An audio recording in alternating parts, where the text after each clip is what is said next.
Hello, everyone. Welcome to the Climate Change and Human Migration presentation. So I'm Mari Cruz-Leon. I'm an environmental science and policy major at the University of Maryland, and my current research interests are in climate change impacts and sustainability. So I'm very excited for this talk and to introduce today's presenter. So it's going to be Dr. Nicholas Choquette-Levy. So Dr. Choquette-Levy is a postdoctoral associate at Boston University in the Earth and Environment Department, working with Professor Andrew Reed Bell to develop a better policy interventions to secure rural livelihoods against rising climate change and environmental risks. So Dr. Choquette-Levy obtained a PhD in Science and Technology and Environmental Policy from the School of Public International Affairs at Princeton University. His research approach is strongly interdisciplinary and collaborative, integrating methods such as agent-based modeling, game theory, and household surveys. So thank you for joining us, Dr. Choquette-Levy, and taking time out of your Saturday.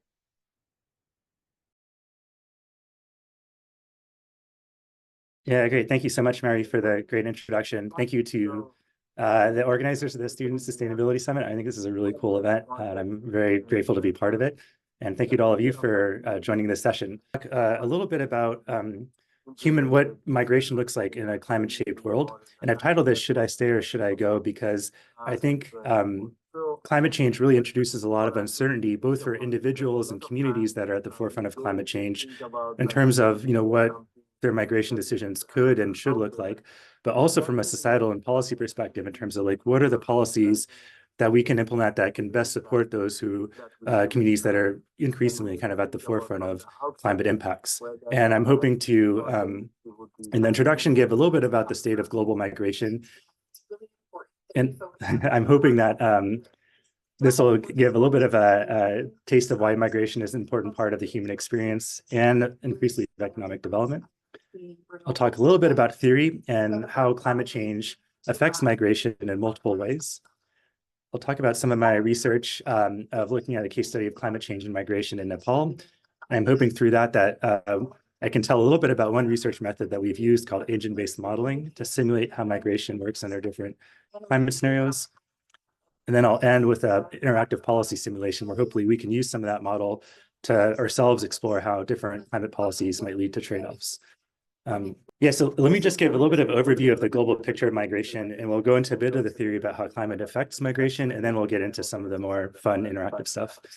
So this comes from the latest report of the International Organization for Migration, and there's some really interesting trends that we've seen. So as of 2022, there are 280 million international migrants in the world. So those are migrants who have left one country and moved to another country. That's almost 4% of the total global population, which is by far kind of the highest share of population that is migrants of any time in recorded history. So we really live in this age of international migration. And crucially, the remittances, the money that those migrants send back to their home countries, either to family members or to other community members, that totals $700 billion per year. Those are called remittances. And that's actually 3 times more than the official development assistance, the foreign aid that all kind of global North countries send. So it's a huge part of the international development picture. And I think a lot of times we don't really think about it. It doesn't make always the news that, countries' commitments do, but it really is an important part of this economic development story. The only part I want to say here is that climate change is one of many different factors that's affecting migration, including environmental, social, economic, demographic factors. And I actually wanted to get maybe some interaction from you, maybe in the chat. What are different reasons why you think people might move? Either think about your own experience or maybe people that have migrated. What are some of the key factors that might determine why people move? So you mentioned war, economic factors. Those are all really primary reasons why people have moved in the past and continue to move today. So for example, economic drivers like changes in income or opportunities that are different between countries. Demography. So in a lot of, especially global South countries, we see this huge youth bulge, right? A lot of people that are in their teens or 20s, kind of, I would imagine your age right now, who are looking for jobs and there just aren't those kind of jobs there. So that's a huge factor why people move. Political factors. So somebody mentioned war or discrimination and persecution, which often leads to kind of refugee movements. There's also social drivers, right? So maybe somebody from your family or from your community moves, and then people want to join that family member or that community member later on. So that's been shown to be a big predictor of migration. And then increasingly, there are environmental drivers. So things like exposure to natural hazards, land productivity. As these things change because of environment, that increasingly combines with some of these other factors to shape migration decisions. Another key point I want to mention here is that there's factors that operate at an individual level. So our demographics, our age, our sex, our education, maybe our race or ethnic identity all play a role in kind of the opportunities that we have to move and maybe the motivations that we have to move. But there's also kind of collective and institutional level factors, right? So countries, border policies, the cost of moving, whether there's migrant recruitment agencies that are able to facilitate that, and if those recruitment agencies are operating in a fair way, those all also shape the landscape of who can move, where they can move, and when. And the last thing I want to mention about theory is that there's a lot of different types of migration. So oftentimes in the news media, we hear that climate change might lead to X million people leaving. And that's important because countries need to be ready for how to accommodate, increased migration flows. But there's actually a lot of different categories of migration, and I want to dig into that a little bit more here. So we can think about migration in terms of the duration, so whether migration is short-term, like for a few months at a time, or longer term, like for several years, or maybe permanent. And we can also think about the different degrees of agency that migrants have in how they move. So higher agency might be kind of people who have the opportunity, the luxury of being able to wait and pick and choose when they want to move and where they want to move. So think about people maybe who have resources to really plan around their migration trip and information to do so, versus lower agency, people who might be in a pinch and have to move right away and might not have a lot of say in terms of where and how they move to. And so that leads to a lot of different types of channels. So we have things like opportunity-based migration, which is, for example, people moving and potentially even getting citizenship in a different country. We have what's known as labor migration, which tends to be more seasonal. And often this comes from kind of rural communities, farmers who might move to the city for a few months to earn some money in between planting and harvesting season. We have what's known as displacement. So these are people that might be hit by a flood or some natural disaster or war and conflict, as James mentioned, I think earlier, who might have to move really quickly without a lot of opportunity to plan and prepare for the move. And then we have what's often known as resettlement, which is kind of areas that are being hit more and more by sea level rise or increased salinity, things that are making it more difficult to live long-term in a particular place and are getting moved to different places. And often that's done through the government, through resettlement projects. And perhaps there's some court kind of proceedings right now in terms of whether people might ultimately be able to get refugee status because of climate-driven factors. And one other category that I haven't shown here is that in some cases, there actually might be people who want to move but aren't able to move, either because the costs are too high or because there's other political factors that prevent them from moving. And I think the key message I want to impart here is that climate stress is pushing generally people from moving from a high agency position to a lower agency position. That might be longer term migration, that might be shorter term migration. It might even be kind of not being able to move when you want to because you don't have the resources anymore. But I think this concept of agency is a really important thing to think about in terms of how we design policies around migration. And I would maybe in the discussion, the Q&A, we can talk a little bit more about what are the different ways in which agency shows up in a migration process and what are the different policies that we can put into place for that.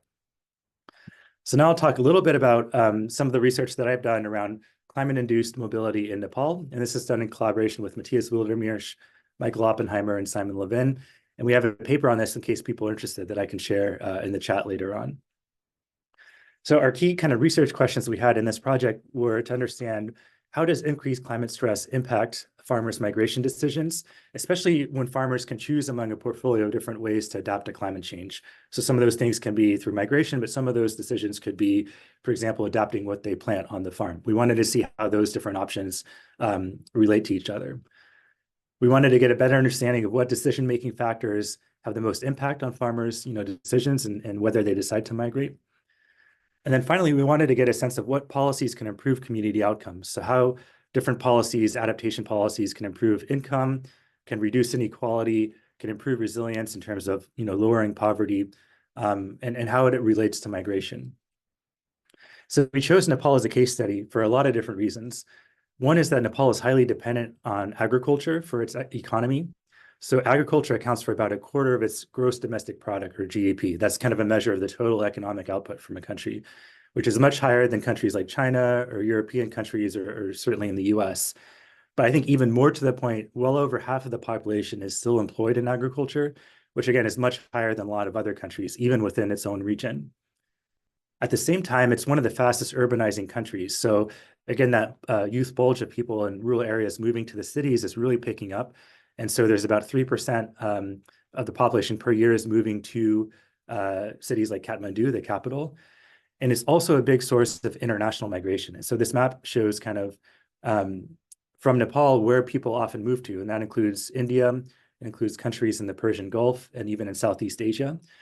And what's really astounding to me is that the remittances, those remittances I talked about earlier, those financial flows, that money that migrants are sending back to their home country, that in itself accounts for well over a quarter of the gross domestic product in Nepal. So just between agriculture and migration, that's about half of the economic output of the country. And so you can imagine how climate change affects, agriculture and migration is going to play a really huge part of how Nepal, like the options that Nepal has to develop over the coming decades. And so at the same time, unfortunately, Nepal is facing a lot of challenges on the climate front, including increased incidence of both floods and droughts, which also contribute to increased landslides. And so what we wanted to get a sense of is how are farmers coping with these risks, and how is that affecting their migration and agricultural decisions? And so we focused on a region of Nepal called the Chitwan district. This is in kind of the southern part of the country. So you can kind of ecologically split up the country in 3 zones. So the top zone would be kind of the Himalaya mountains and the kind of the blue area in the north. The green zone are kind of what they call kind of hills, but are actually still, quite tall mountains for at least by North American standards. And then the southern part of this yellow belt is kind of more plains, kind of like what the US Midwest might look like. And so we picked a district called the Chitwan district, which is one of the main agricultural breadbaskets of the country. And so we did a combination of interviewing and surveys with farmers in this region. You can see that there's a couple main regions that border this district. And so we wanted to get a sense of farmers, at different distances from that river, to get a sense of how, different experiences with flooding and drought might play a role in how you think about climate risk and how you think about the livelihood choices that you might deploy. And we use that data to build what's called an agent-based model. And I'll talk really briefly. Agent-based models are tools that help simulate interactions between different decision-making agents. In this case, we looked at farmers that differ based on important properties. So that can be things like access to resources, access to information, et cetera.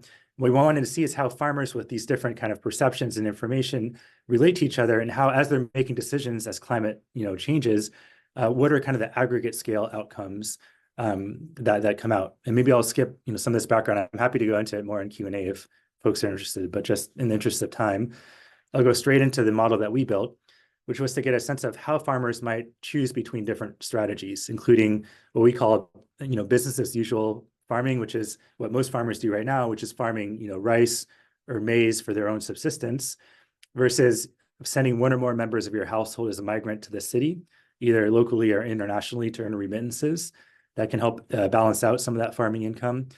And also farmers might choose to diversify into cash crops. So this could be things like growing fruits or vegetables, which require more upfront costs, so they're higher risk, and they also demand more water, but it also has higher economic opportunity for farmers. Over time, they can earn more money that way.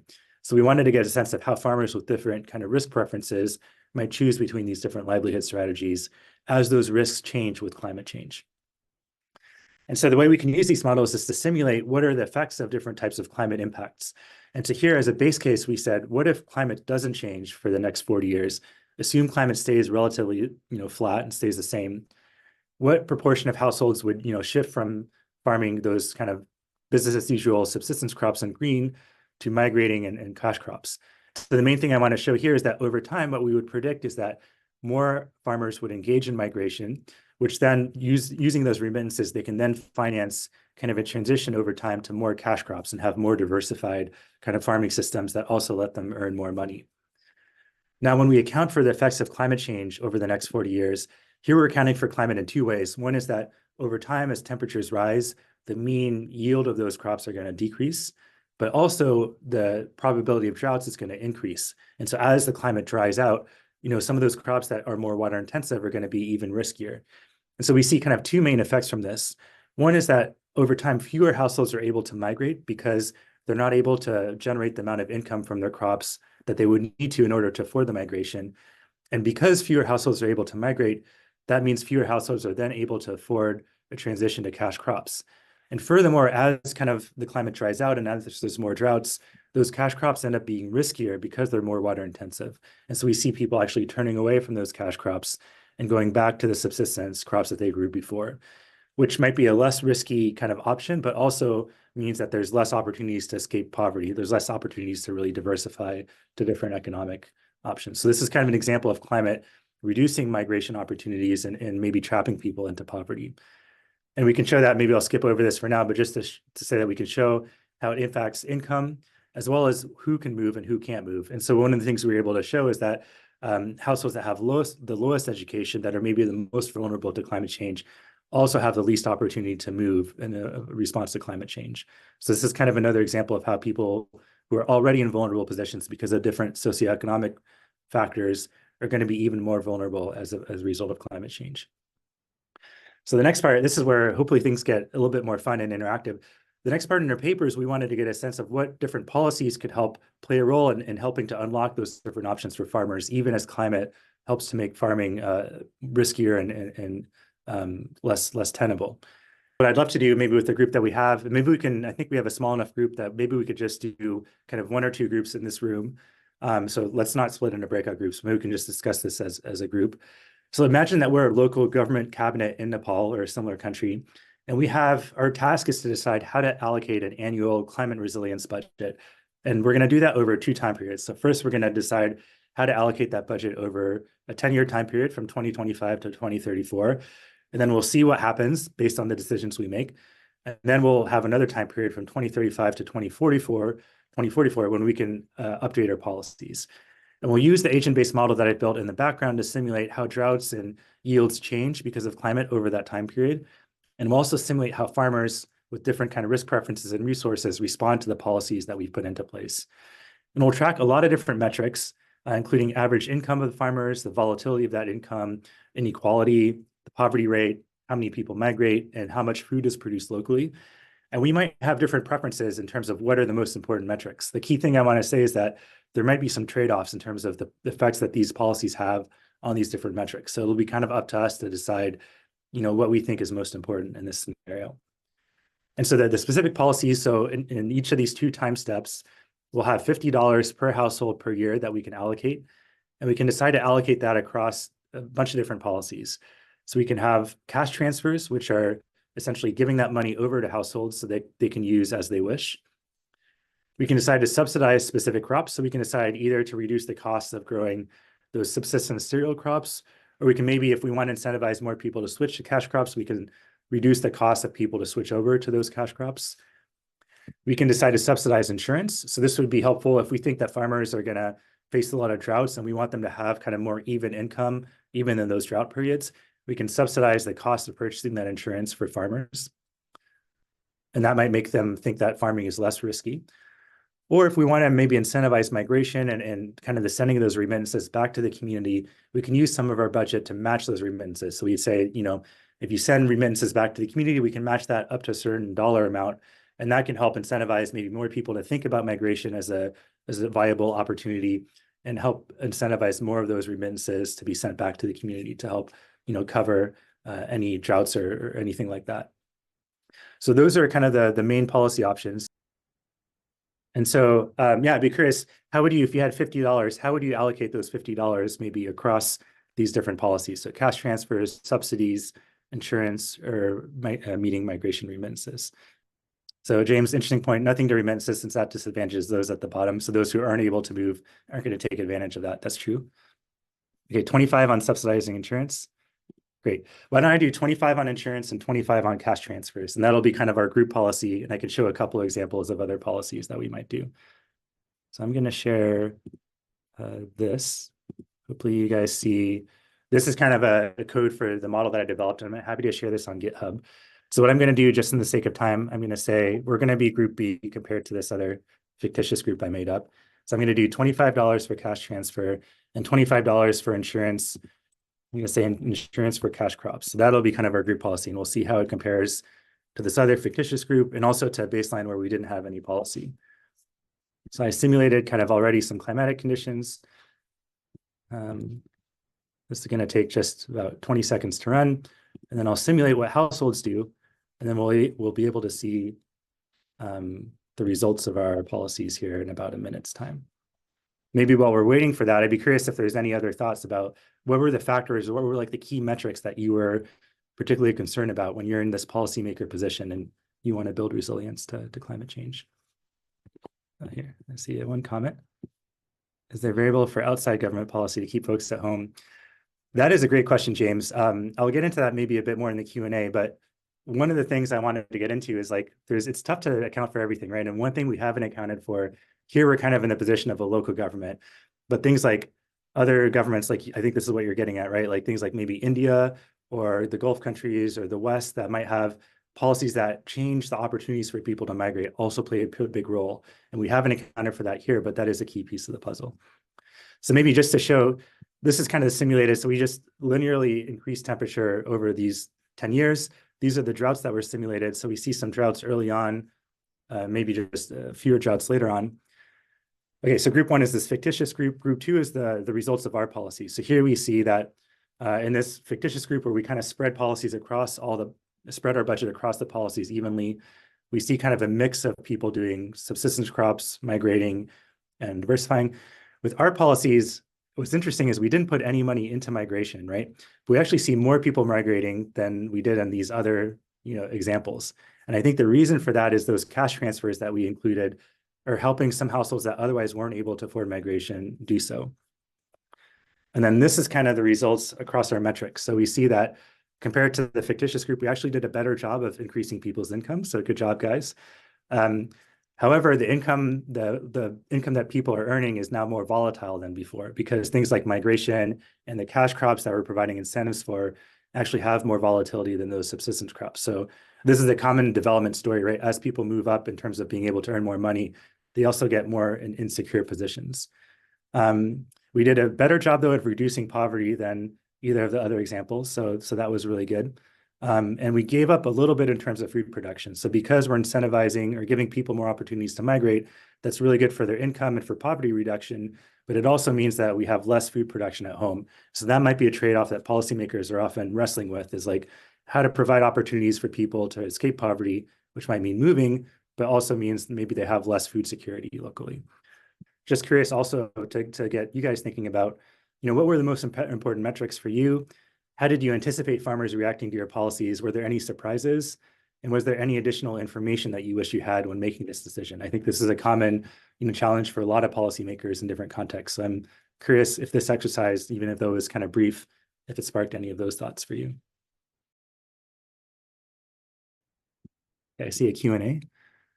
James, to what degree does the expansion of plantations like tea impact migration? I think that's a really great point. So I think from what I interpret James's question to be, there's a lot of push by governments to get farmers moving away from kind of the staple crops like rice and corn that's often grown for your own subsistence to things like plantations, which would be, things like cash crops like growing tea in like Southeast Asia. A lot of other contexts, like right now I'm doing a project in Senegal where groundnuts like peanuts is a big cash crop. So you see these huge, plantations over like hundreds and hundreds of acres of the same kind of crop, right? Monocropping. On the one hand, that gives people a lot of the potential for a lot of income. So it is one pathway to escape poverty. And one of the things that we've seen is actually that goes hand in hand with migration, right? So like I was mentioning earlier in the case study in Nepal that we looked at, being able to migrate or send at least one person from your household to migrate, often those remittances are being used to pay for the upfront cost of those cash crops like tea. But the other kind of key point to mention is that those cash crops also have a lot of volatility. So now you're like more integrated into global markets, and that market price for tea or for groundnuts or whatever the cash crop might be can really vary from year to year. So that's kind of also incentivizing people to migrate to kind of to balance out their income. And so we actually see kind of this like symbiotic or complementary relationship between kind of communities that have been subsistence farmers switching to kind of more commercial farming and also migrating at the same time. Again, that is one way out of poverty, but it also comes with some drawbacks, both ecologically, because now we're kind of monocropping, so we don't have that nice variation of crops that's often friendly for like pollinators and stuff. But also it means that there's fewer, like basically people are kind of locked into a certain livelihood. And if that market crashes, then people are at even more risk. So yeah, great question. Any other thoughts? I'm curious, like kind of how, another question from James. I'm curious if you find insurance really helps reduce reliance on remittances. That is a great question. So this, I would say this is like empirically, like just like we're just starting to get data on this like the last few years. So in a lot of countries that have had a lot of smallholder farmers, like in South Asia or East Africa, these insurance programs are just starting to get piloted out. Like we've had crop insurance in the US and in Europe for a long time, but in most developing countries, they haven't had a market for insurance. And that's just been in the last 5 or 10 years that that's developed. And so, for example, one of the biggest pilot programs is in Ethiopia right now. And so we've just in the last couple of years gotten data on whether insurance and migration are really going hand in hand, or if they're sometimes substitutes. So I would say in the Ethiopia case, the literature I've read from that seems to suggest that there actually is a complementarity, so that farmers with insurance are also more likely to migrate. I think what is still an outstanding question is whether those migrants are sending or able to reduce the amount of remittances they're sending back home. I think that's still being debated, because one theory might be that you can support more people to like go migrate in terms of education, which means they don't feel the pressure to send the money back home right away, and they can spend more time investing in different career opportunities like in the city. But I think this is a great thing to track. And if you have an interest, I don't know if you're at the point where you're thinking about doing a PhD, or if you're already doing one, but I think the data on this is really going to come out in the next couple of years. That would be a really interesting thing to look at. See, for Mary, how does the policy solutions vary in different ecological regions in different nations? That is also a really great question. And I think it really gets to this point that there's no one single bullet or silver bullet for what policy works best, even within a community, let alone across different regions. And so part of them, what we ended up showing in the paper that I didn't show because I wanted to simulate it, is actually like what's important is to have multiple policies that target different parts of the population. So getting a bit to one of James's questions, those matching remittances is really great for people who have the resources to migrate, but might think it's too risky. And so having kind of a policy that helps smooth that migration process for people can really be beneficial for people who are thinking about migration, but don't have the information or think it's too risky. And having this program can help smooth that out. But as I think James mentioned earlier, not everybody has the opportunity to migrate. And so having things like cash transfers or subsidies for crops for people who don't want to migrate or don't have the ability to is really important to have that balance of that portfolio of policies. And to your question, Mary, about different regions, I think the insurance part is a really key part. So insurance works really well right now in kind of more flatter regions where it's easy for people to get data on the risk that farmers are facing. And it's really easy to go farm to farm and be able to assess that damage. What's been tougher is in more like hilly or mountainous regions, like in Nepal or like in certain places in Ethiopia, where it's really tough. There's not a lot of good road infrastructure to go farm by farm and understand what the risk is. So one thing that's kind of been highlighted over the last couple of years is to use satellite data, remote sensing, to see if we can avoid having to go farm to farm, and especially in places with not good road infrastructure, if we can use that satellite data to get good information on farmers' risks in order to provide that insurance option. But for now, I would say kind of that terrain really impacts how successful and how available things like insurance might be. And also the other thing is like migration opportunities, right? So if you're in an area where you have good access through a local city or through a neighboring country and good opportunities to migrate seasonally and come back, migration can be a viable option. But if you're in a more kind of remote area, then that can be a really expensive option. And that policy solution or that strategy might not be as viable. Cool. Thank you so much, Dr. Choquette-Levy. That was a really awesome presentation. I know I definitely learned a lot. So I think that's all we have time for. But thank you all for attending the presentation. Feel free to reach out to us at studentsustainabilitysummit@gmail.com. If you have any questions for Dr. Choquette-Levy that we can share. Thank you all for attending the presentation again. Thank you, Dr. Choquette-Levy, for presenting and taking the time to come out. Absolutely. Yeah, thank you very much. If I can just throw one really quick pitch. If any of you are undergrad students or master's students are thinking about doing research in this area in the next couple of years, I will be joining Penn State next year, and I'm recruiting students. So if you're interested in any of these topics like climate and migration, agriculture, modeling, or doing fieldwork, please feel free to get in touch. My email is there. You can find me on Twitter. And I'd love to chat more, even if you're just thinking about these in general and not necessarily in the context of a PhD. But yeah, thank you so much again for the opportunity to meet all of you and talk with you all.